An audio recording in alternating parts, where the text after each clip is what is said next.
Panorama group, जो सोचता है वो करता है।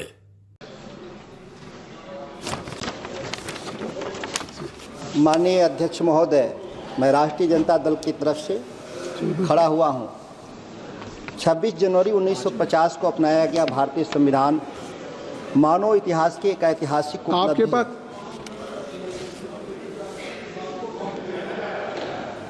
क्योंकि बहुत से स्पीकर हैं। अभी तो शुरू किया है सर। नहीं, हमने 5 मिनट समय बता दिया। 5 मिनट नहीं हुए, आप पूरी बात अपनी 5 सर उपलब्धि है। यह दस्तावेज अद्वितीय दूरदर्शिता के साथ तैयार किया गया।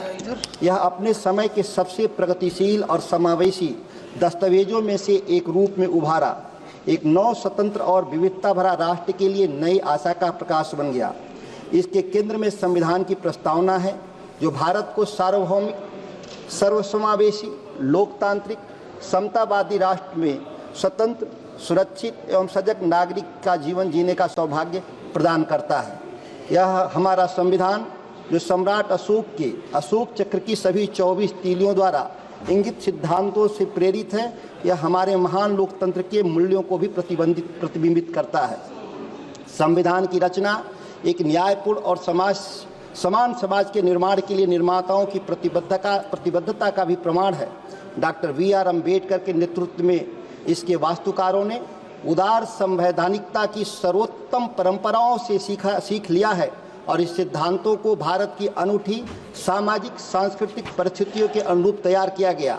उन्होंने माना कि हमारे जैसे विविधता भरा राष्ट्र में व्यक्तिगत स्वतंत्रता की गारंटी देना और सामूहिक अधिकारों की रक्षा करना विविधता के बीच एकता को बढ़ावा देने के लिए आवश्यक था। यह उल्लेख करना समीचीन होगा कि बहुजन हिताय बहुजन सुखाय यह एक वाक्य नहीं है, वरन भारतीय संस्कृति की सनातन आत्मा है। संविधान निर्माताओं ने मौलिक अधिकारों को शामिल किया, जो नागरिकों को राज सत्ता के दुरुपयोग से बचाते हैं। उन्होंने अभिव्यक्ति, धर्म और संघ की स्वतंत्रता को सुनिश्चित किया और कानून के समक्ष समानता की गारंटी दी। उन्होंने कमजोर समूहों के संरक्षण के लिए भी प्रावधान पेश किए, यह मानते हुए कि सच्ची समानता के लिए हाशिए पर पड़े समुदायों को ऊपर उठाने के लिए सकारात्मक उपायों की आवश्यकता है। व्यक्तिगत स्वतंत्रता और सामूहिक कल्याण के बीच यह संतुलन संविधान की परिभाषित विशेषताओं में से एक है। हमारे संविधान ने विधायिका, कार्यपालिका और न्यायपालिका के बीच शक्तियों के पृथक्करण के माध्यम से जांच और संतुलन का एक मजबूत ढांचा भी स्थापित किया। यह संरचना सत्ता को निरंकुश होने से रोकने और यह सुनिश्चित करने के लिए रचना की गई थी कि कोई भी एक संस्था लोकतांत्रिक लोकाचारों को कमजोर न कर सके। निर्माताओं ने समझा कि लोकतंत्र केवल पंचवर्षीय चुनाव तक सीमित नहीं, बल्कि कानून के शासन, पारदर्शिता और जवाबदेही की रक्षा के बारे में है। यह ध्यान देने योग्य है, जबकि उदारवाद शब्द स्पष्ट रूप से संविधान में कहीं नहीं दिखाई देता, बल्कि इसकी भावना दस्तावेज के हर अध्याय में व्याप्त है। संविधान सभा में व्यापक बहस के माध्यम से संविधान निर्माताओं ने नकारात्मक बयानबाजी से परहेज किया, बल्कि ठोस परिणामों पर ध्यान केंद्रित किया। उनका दृष्टिकोण स्पष्ट था कि एक ऐसा संविधान बनाना जो भारत को न्याय, स्वतंत्रता और समानता की दिशा में ले जा सके, बिना वैचारिक हठधर्मिता के चरम सीमाओं के परे। प्रस्तावना में बंधुत्व का आह्वान इस सिद्धांत को रेखांकित करता है कि हमारा राष्ट्र केवल व्यक्तियों का समूह नहीं, बल्कि आपसी सम्मान और साझी जिम्मेदारी से बंधा एक समेकित आवाज समाज है। यह बंधुत्व जाति, धर्म, भाषा और क्षेत्र के विभाजन को पार करते हुए प्रत्येक नागरिक तक फैला हुआ, यह हमारी राष्ट्रीय एकता की सार को दर्शाता है। एक ऐसी एकता जो थोपी नहीं जाती, बल्कि सहिष्णुता, समावेशिता के मूल्यों के माध्यम से अपनाई जाती है। जैसे ही इस महान दस्तावेज का जश्न मनाते हैं, हमें याद रखना चाहिए कि संविधान एक स्थिर कलाकृति नहीं है, यह एक जीवित सांस लेने वाला ढांचा है, जो समय के साथ विकसित होता है, अपने लोगों की आकांक्षाओं से आकार लेता है।